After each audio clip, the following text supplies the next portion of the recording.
इस मामले को लेकर आपको बता दें कि आरएसएस के 100 साल पूरे होने पर कांग्रेस का विवादित बयान सामने आया है, जिससे कि भयंकर घमासान मचा हुआ है।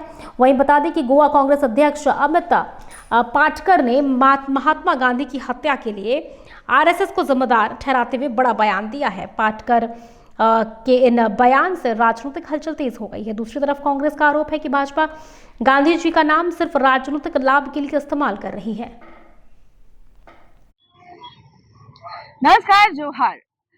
मैं हूं आपके साथ गायत्री शर्मा और आप देख रहे हैं आइडियल एक्सप्रेस। एक बार फिर आरएसएस बनाम महात्मा गांधी का विवाद सुर्खियों में है। आपको बता दें कि कल 2 अक्टूबर को आरएसएस ने अपने 100 वर्ष पूरे किए हैं और इसमें बीजेपी के भी कई बड़े चेहरे नजर आए हैं। झारखंड में भी नेता प्रतिपक्ष बाबूलाल मरांडी इसमें अग्रणी भूमिका में नजर आए हैं। आपको बता दें, इसके साथ ही गोवा के कांग्रेस प्रवक्ता अमित पटनाकर का एक बयान बड़ा ही सुर्खियों में चल रहा है और इस बयान के साथ ही पक्ष और विपक्ष दोनों में ही बयानबाजी शुरू हो गई है। मैं बता दूं, अमित पटनाकर ने ये कहा है कि महात्मा गांधी की हत्या में जो संघ सबसे सक्रिय था वो था आरएसएस। यानी आरएसएस एक सांप्रदायिक और तानाशाही प्रवृत्ति वाला संगठन है। यह बयान महात्मा गांधी ने अपने जीवन काल में दिया था और इस संगठन के 100 वर्ष पूरे होने में बीजेपी के बढ़ चढ़ कर हिस्सा लेने पर उन्होंने ये कहा कि कहीं ना कहीं केंद्र में जिसकी सरकार है उसे यह बात शोभा नहीं देती है और इस पे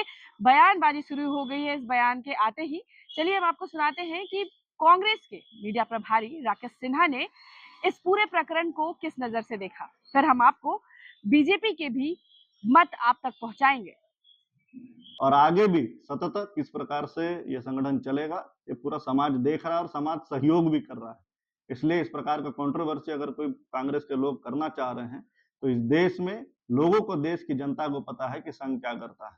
इसलिए संघ के बारे में डेफिनेशन कांग्रेस के लोग ना करें तो अच्छा रहेगा। आखिर बार बार भाजपा पे ये बात क्यों बोली जाती है कि महात्मा गांधी के विचारधारा के ये पक्षधर नहीं होते हैं बीजेपी वाले, ऐसा क्यों? देखिए, ऐसा रहता तो आदरणीय प्रधानमंत्री नरेंद्र मोदी जी गांधी जी की जयंती क्यों मनाते। लेकिन इस प्रकार का जो लोग बार बार गांधी जी का संघ से कंट्रोवर्सी कराना चाहते हैं वो समाज को तोड़ने का काम करते हैं और इसमें कांग्रेस के प्रवक्ताओं का ज्यादा बड़ा बयान आता है।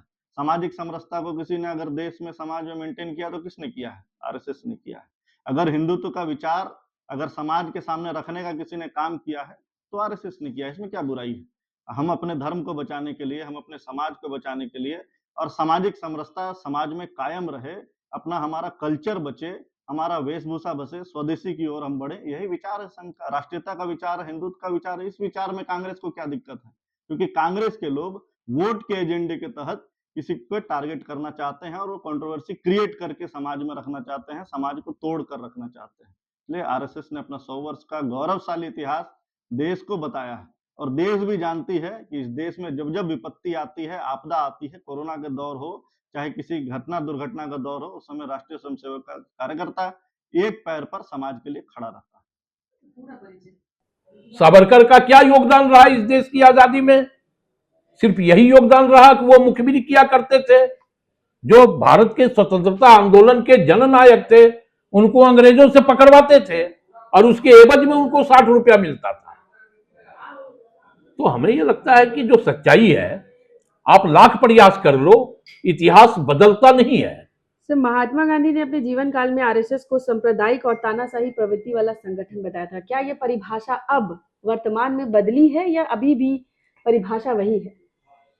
आज भी वही परिभाषा है। आप देखें कि इस देश में जितने भी घटनाएं घटी है, कहीं ना कहीं उसमें आरएसएस की संलिप्तता रही है। चाहे चर्च पे हमला की हम बात कर लें, मस्जिदों पर हमला की बात कर लें, हर हमले के पीछे आरएसएस रहा है। तो आरएसएस का तो यही मुख्य एजेंडा है कि कैसे समाज की सामाजिक समरसता को, कैसे हम लोकतंत्र को भंग करें। ये तो बराबर रहा है उनका। आरएसएस कभी भी देश हित में काम नहीं किया है। आरएसएस का शुरू से एक लगाव रहा है समाज की सामाजिक समरसता को भंग करने का। सर, आरएसएस ने अपने 100 वर्ष पूरे किए हैं जिसमें बीजेपी के भी कई बड़े चेहरे नजर आए हैं। इसे आप किस रूप में देखते हैं? मदर प्लांट है इन लोगों का आरएसएस। तो जब मदर का 100 वर्ष पूरा हुआ तो स्वाभाविक तौर पे छोटे छोटे बच्चे उछलेंगे, फुदकेंगे, कूदेंगे। और यही काम भारतीय जनता पार्टी के लोगों ने किया, क्योंकि एजेंडा तो सेम है। जो एजेंडा आरएसएस का है वही एजेंडा भारतीय जनता पार्टी है। तो जब एजेंडा सेम है, नीति सेम है, तो स्वाभाविक तौर पे लोग रहेंगे।